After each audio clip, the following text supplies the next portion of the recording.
Good morning everyone, my name is Aaron Tenorio. I'm from Base Bay FM2P. So our report is designing a training program. So let's start with our reporting. So what is the designing a training program? Designing a training program is the systematic process of the planning, developing, implementing, and evaluation training activities aimed at improving the knowledge, skills, abilities, and attitude of employee or participants. So ano ho ba ang designing at training program?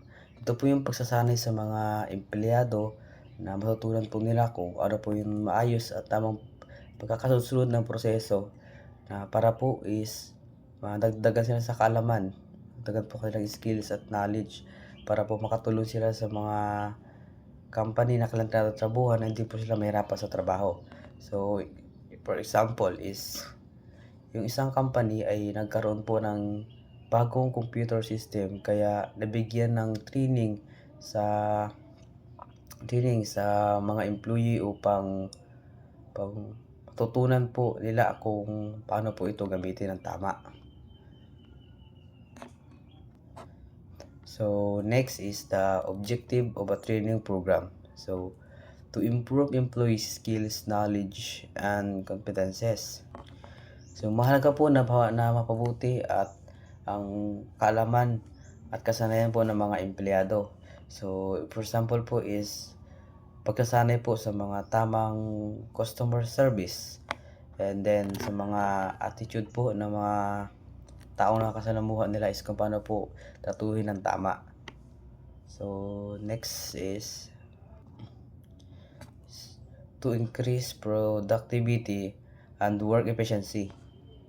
So mahalaga po na mapa-improve po yung skills at knowledge po ng isang employee sa pagtatrabaho.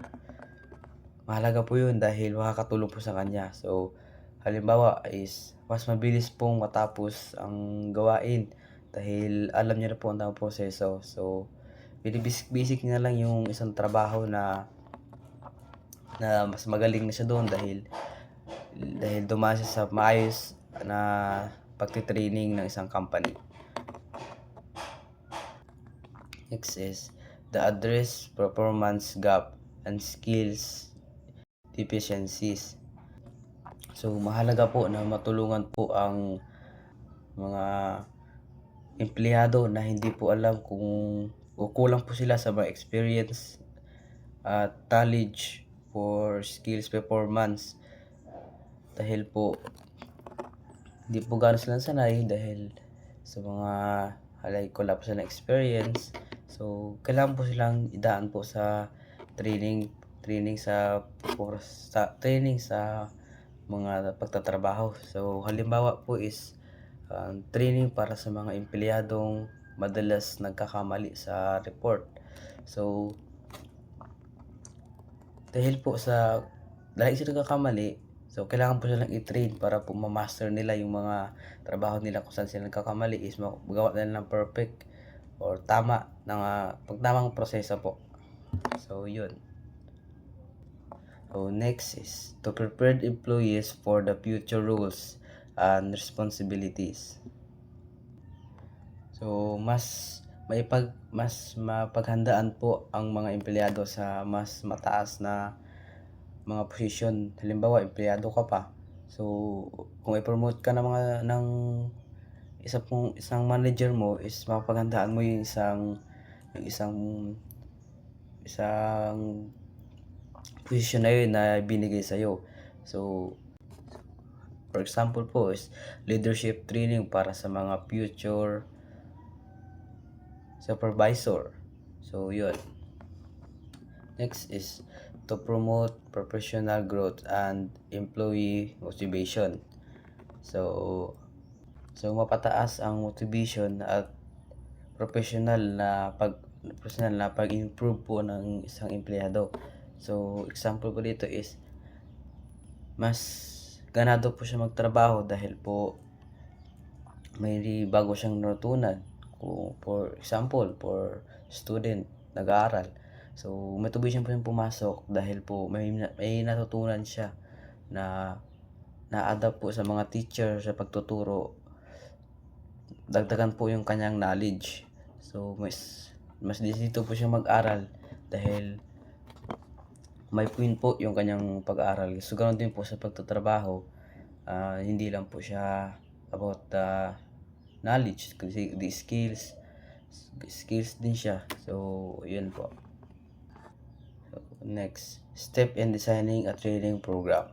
Needs analysis is the first and most important step in designing a training program. So it involves identifying the gap between the current performance and the deserved performance.